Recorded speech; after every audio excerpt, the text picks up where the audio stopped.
Broadcasting from Detroit's Cass Corridor, it's the Metro on WDET.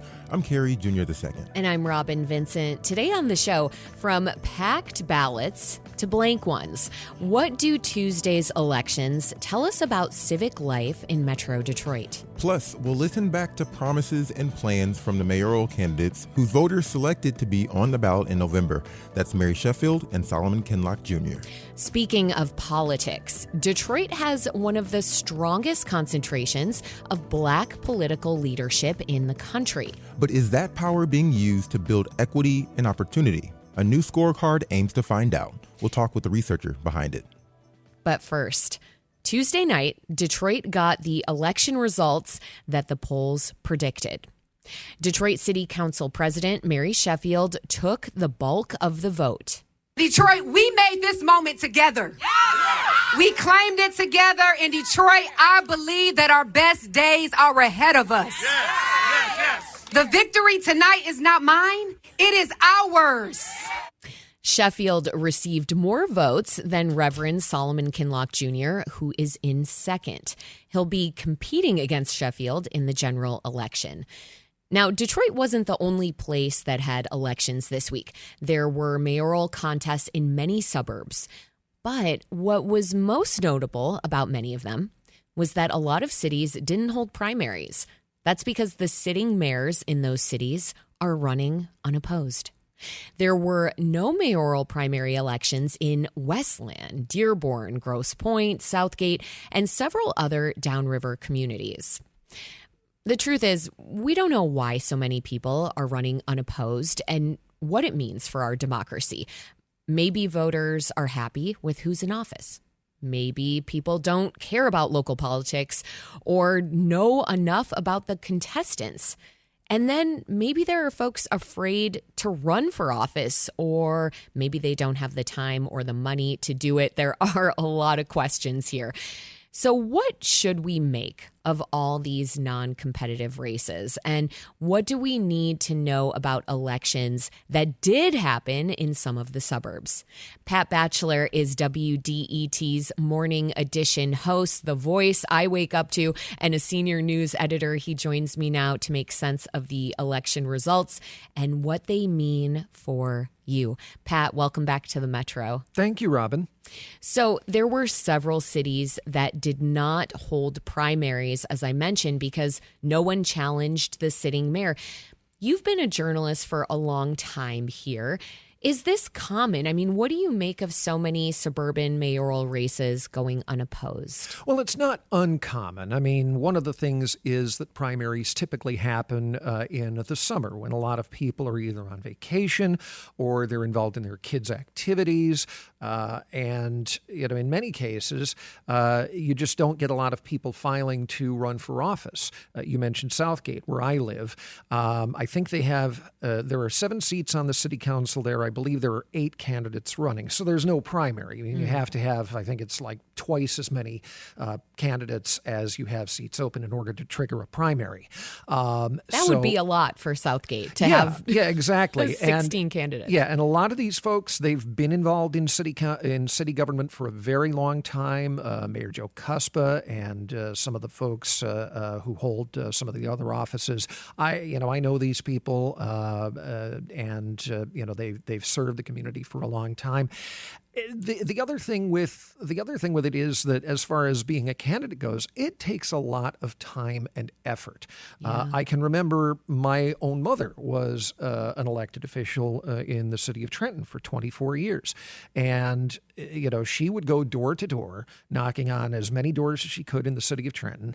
And it's time consuming. I mean, it really takes a lot of time to meet people, especially if you're a new candidate. I mean, if you've never run for office before, you got to spend time at city council meetings. You got to get to know the issues, the people, the players, and you have to spend a lot of time in the community going door to door, knocking on people's doors, meeting them face to face. It's a time-consuming effort. And I think that's probably a large reason why you don't get a lot of candidates. And when you don't have a lot of candidates, you don't really have need for a primary election. So people just make their voices heard in the general.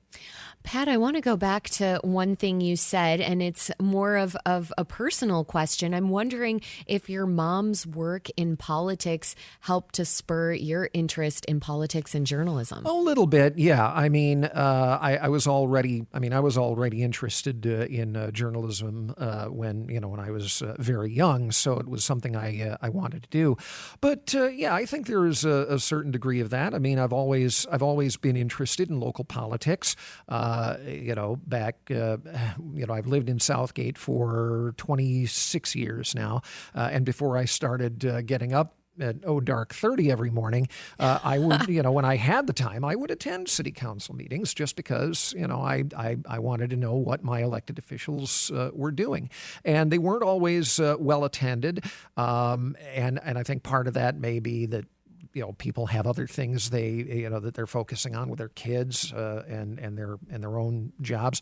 Sure. Also, I think city council meetings in many places are available on the local cable channels, and so you can watch city government channels that way and see see what's going on there. But yeah, it sparked my interest a little bit.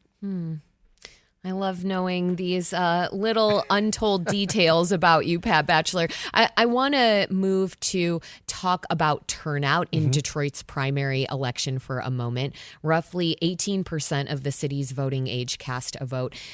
Notably, turnout tends to be lower on years where there isn't a presidential election and it was a primary, as we've been discussing more broadly, not a general election, which doesn't happen until November. What do you make of the news of a lower voter turnout in Detroit specifically? It wasn't unexpected when you spoke with the city clerk Janice Winfrey earlier this week. It turned out on the high end of what she predicted, which was somewhere between 13 and 18. It was on the higher end of that. But one of the things that we heard a lot from the voters that we talked to in our Citizen Vox series, where we had one-on-one conversations with voters, it was a common refrain that we heard, that people just, they weren't that enthusiastic about the people who were running for office. And if you're not engaged in that way, if you're not, if candidates don't excite you, you're probably less inclined to turn out and vote. It was a little surprising, though. I mean, I can understand the low turnout in previous municipal elections because Mike Duggan was on the ballot in his, for his second and third terms. People, I can understand low turnout there, but, you're going to have a new mayor. I mean, there are 9 people on the ballot. One of these folks is going to be the next mayor. I kind of would have expected a little more engagement there, but I think people will probably focus more on, I think they just wanted to see who came out on top, which 2 candidates they would choose from in November. And that's the other thing, too. When you've got 9 candidates, it takes time to, get to know all of them and where they stand. I mean, it's a time-consuming thing, and it's one thing that people don't have a lot of these days is time. That's right. That's right. It is our most precious resource. I do want to move to Hamtramck if we could. Adam El Harby came out with a commanding lead. What do we know about him and his relationship to the current mayor, Amir Ghalib? Well, Adam El Harby is Amir Ghalib's former campaign manager. He has worked with Ghalib for many years. He's been a community activist. He's certainly well known in the city's Yemeni community. One of his platform things is that he wants to create a Yemen town in Hamtramck. He was, he says that he was, he's doing this because he was born in Hamtramck, grew up in Hamtramck. He's fairly politically aligned with the mayor who supports President Trump. When Trump came to rally in Metro Detroit last fall, El Harby was there. He is one of the there are a group of Muslim voters who support the ultra-conservative positions on culture wars, for example, and he's fairly well aligned. The mayor said he didn't endorse anyone in the race because he doesn't want to interfere with his pending nomination as a U.S. ambassador, so he's staying out of it officially. But he does say that he backs al-Harbi without giving him an endorsement because he believes that al-Harbi will continue what he started and will maintain that, won't make too many big changes. So it's a very it's a fairly tight relationship. Pat, I wanted to get into a lot of the other races with you, but unfortunately, we are actually running out of time here. Sorry. So, no, I love your insights. So thank you for sharing them.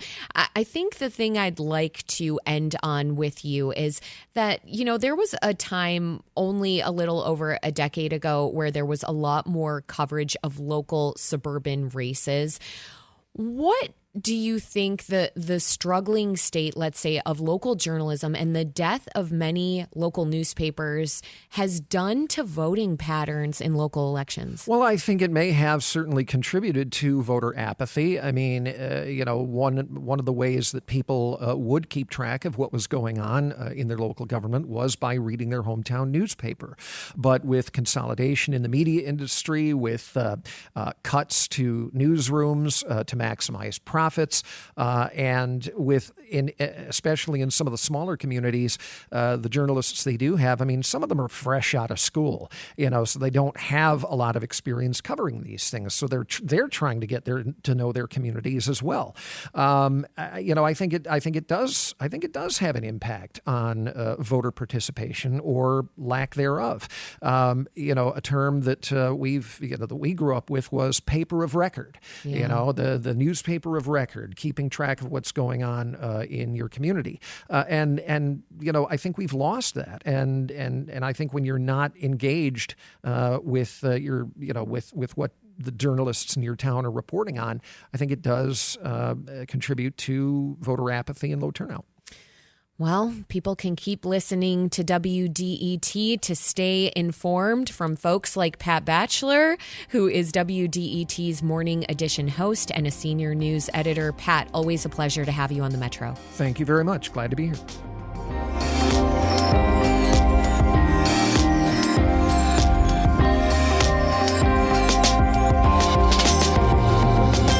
Up next, Mary Sheffield won the primary for Detroit's next mayor, getting a majority of the votes. We'll listen to a conversation we had with her right before that election.